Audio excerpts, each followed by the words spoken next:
Number 38।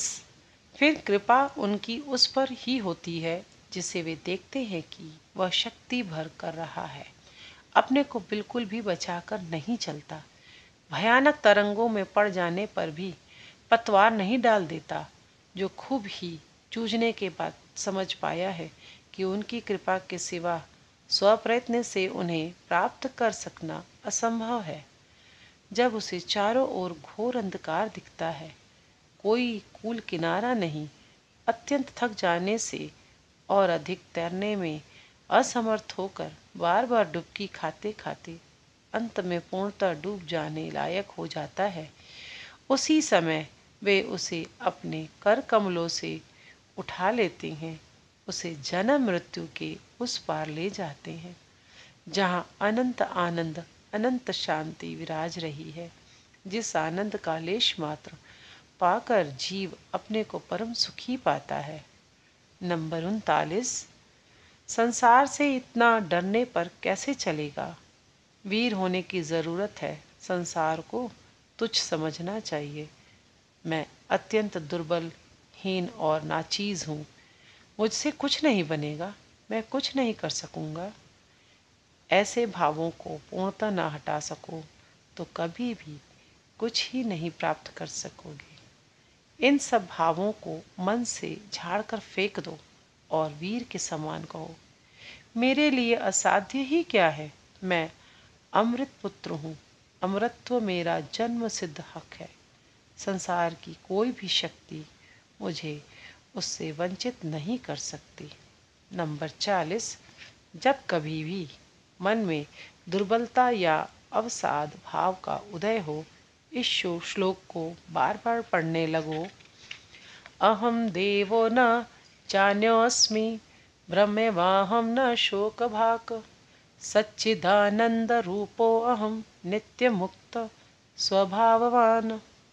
अर्थात मैं देवता हूँ, अन्य कुछ नहीं, मैं साक्षात ब्रह्म स्वरूप हूँ, शोक मुझे स्पर्श भी नहीं कर सकता, मैं सच्चिदानंद स्वरूप नित्य मुक्त स्वभाव हूँ।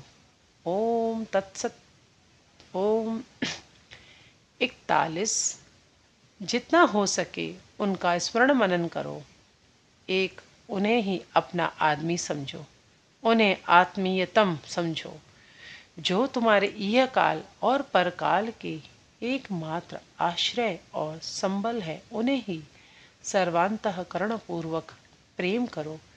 जो जिसे प्यार करता है उसकी ही बातें सोचता रहता है, सोचते हुए उसे सुख मिलता है, आनंद मिलता है, उसे पा लेना चाहता है, पाकर उसे सदा हृदय में धारण किए रहना चाहता है, उसे बिल्कुल ही अपना बना लेना चाहता है।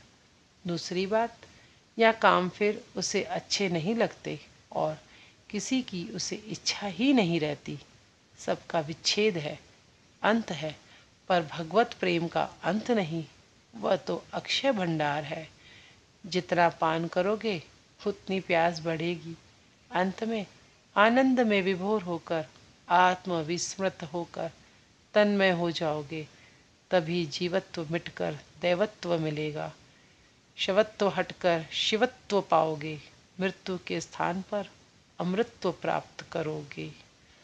नंबर 42। उपदेश तो कितने ही सुने हैं, किताबों में पढ़े भी हैं, पर उनका कुछ अंश भी यदि जीवन में न पाल सको तो हजार उपदेश देने पर भी सब निष्फल ही है। कोई दूसरा तुम्हारे लिए कुछ नहीं कर सकेगा, खुद को ही करना पड़ेगा।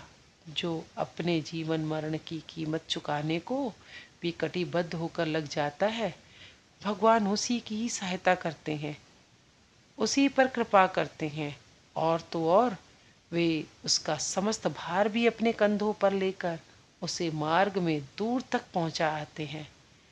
प्रथम पुरस्कार, बाद में कृपा, अंत में वस्तु लाभ। नंबर 43। ठीक ठीक धर्मोपलब्धि बड़ी मुश्किल बात है, हर किसी को नहीं हो जाती। भीतर कुछ पदार्थ सार चाहिए, सुकृति, शुभ संस्कार, सरलता, आंतरिकता, अभाव बोध, यही सब।